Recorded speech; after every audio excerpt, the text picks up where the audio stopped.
islaantan waa islaan mucjiso ah magaceeda waxaa la dhahaa Leyla Cabdilatiif waxaa laga yaabaa in badan inaad aragtay laakiin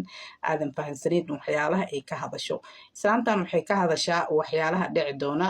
laa yaclamu alghayb illa Allah horta cilmi alghaybka iyo wax kasta waxaa waaye ilaahay unbaa og bini aadankana maxaa la dhahaye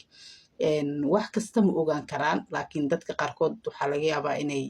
يعني waxyaalaha qaarkood yani dad oo saan oo kala way jiraan horta صراحةً marka islaantan waxay dhahday aniga waxaan waxa waaye dhahday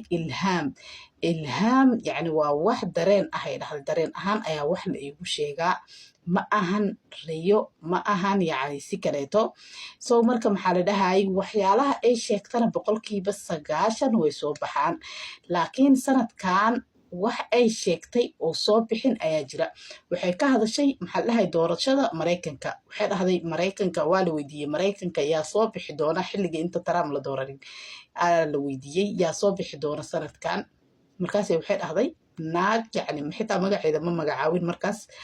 waxay dhahday naag ayaa soo bixi doonta naagtaas oo maxaa la dhahay Mareykanka xukumi doonta markaas la dhahay maxaa la dhahay ma hubtaa kulay yani waa la wareystay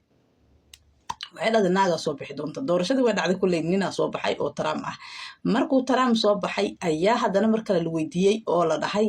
maxaa ka leedahay tookadan wixii aad sheegtay wax way ka soo bixi waayeen oo doorashada Mareykanka markaas waxay dhahday aniga waxay dhahday weli waxay dhahday dareenkii aan shalay sheegay unba maanta ku adkeysanaya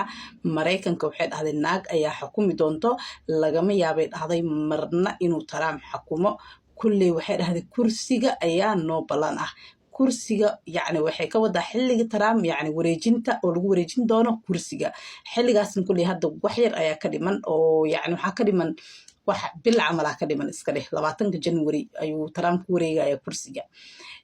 waxay dhahday marna kama noqonayay dhahday waxaan yani waa qaldami ilaahay waa wax way qaldami karaan laakiin aniga dareenkayga sidaas shalay u sheegay ayaa maanta ugu adkeysanaya waxaana inoo balan ah dhahday kursiga hadda maalmo kadib ayay waxay soo sheegtay hadana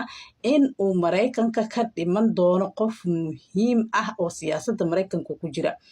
oo dhiman doono marka hadana maxaa la dhahay arintaas yani waxay shaki badan hay abuurtay aniga xitaa waxaas dhawaa Trump may ka wada islaantan qofka dhiman doona kulay maxaa la dhahay waan arki doonaa horeyna way u sheegtay dad saas oo kale yani oo dhiman doona wax dhimana horta cilmi qayb korti ilaaha og ayada laakiin hebel dhimanaya badana ma dhahdo hebel dhimanaya ama inay qof dad badan oo xitaa siyaasadda ku jira oo ayada lacag ay ka qaadata ayaa jiraan laakiin يعني وحي داركتي وما شيغيسو لكن way kormartaa يعني way kormartaa maxallaha Iran way sheegtay inuu qof muhiim ah ka dhimanayo oo siyaasadda ku jiro